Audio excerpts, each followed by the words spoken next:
Well, we're here today with Dr. Marina Farah. Dr. Farah is a physician advisor with SoundAdvice. She's also an experienced hospitalist and an expert on quality improvement. Marina is a Lean Six Sigma black belt, and she does consulting work regarding quality improvement and operational efficiency. So, Dr. Farah, early in 2020, you presented some key points regarding how best to document the care of COVID-19 patients. Can you remind us what those were? Yeah, Chris, I think when we had our conversation in April of 2020, I pointed out, which is true always, that the best defense against denial is good clinical documentation. When it comes to documentation for COVID-19 patients, I encourage folks to document the following points. Number one, and the most important, it's still true, is pulse ox on room air. Second is increased work of breathing, especially accessory muscle use, retractions, or severe tachypnea, which is defined as respirations more than 24. I also encourage folks to document risk factors such as age, comorbidities, and risk factors for progression to severe disease. For example, abnormal LFTs, lymphopenia, elevated D-dimer, elevated CRP, or other inflammatory markers.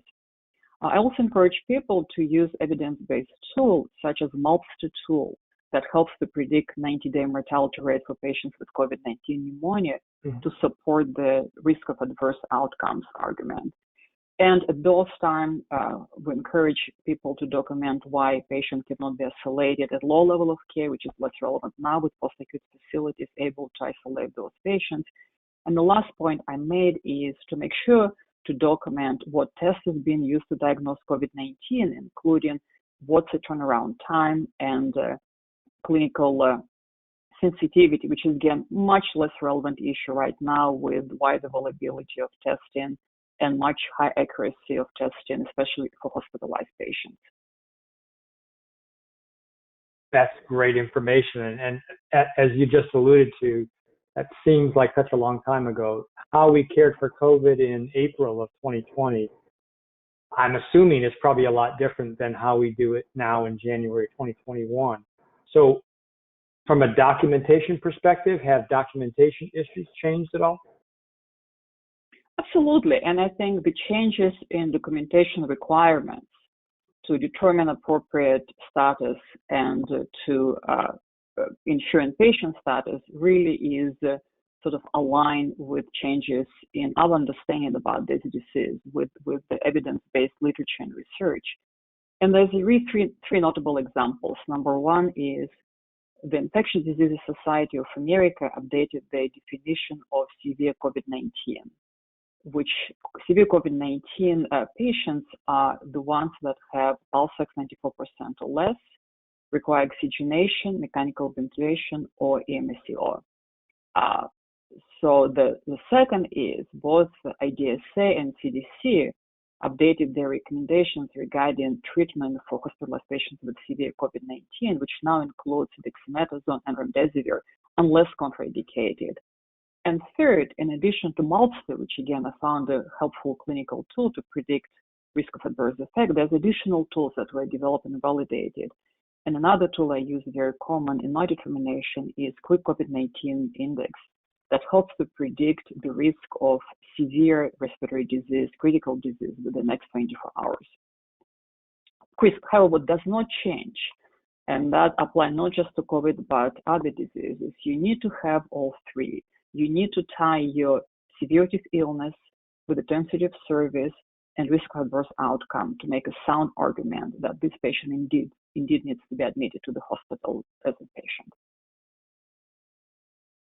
I like the idea of making a sound argument from a sound physician advisor, but joking aside, I'm curious with this, what's been your experience with fighting payer denials of inpatient status for hospital stays for COVID? What have you heard and seen? Chris, I remember when we actually had this conversation in April, this is where Millman Guidelines just published their guidelines for acute viral illness. And I remember at that point predicting that the point of disagreement is going to be definition of hypoxia.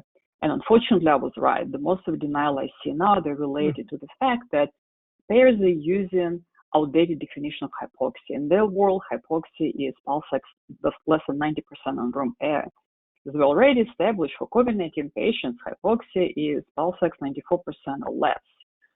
However, if you're able to sort of demonstrate the additional factors supporting severity of illness, such as risk factors, increased inflammatory markers, and you're also able to demonstrate that patient actually indeed was receiving critical treatment such as oxygenation, supplemental oxygen, dexamethasone, remdesivir, I was able to successfully overturn those denials, both written denials and during peer-to-peer discussion.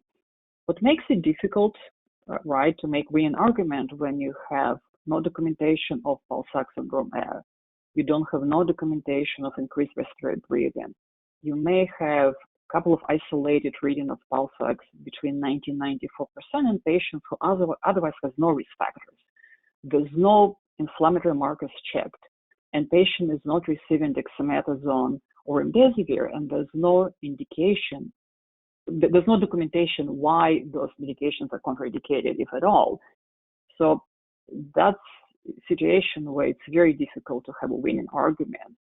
Because remember, if you want to make ICRSS determination, and if you want to make a point and defend your patient status, you need to have all three. You need to have your severity of illness, intensity of service, and risk of adverse outcomes. So as always, telling the world how sick your patient is with excellent documentation really makes a big difference. So Dr. Farah, I really appreciate these insights, and I want to thank you for these cogent tips for how to document for our COVID hospital patients. We all want to do the best for our COVID inpatients, and this information will help us get the best and fairest reimbursement for the excellent care. So once again, thank you for this information. My pleasure. Thank you, Chris.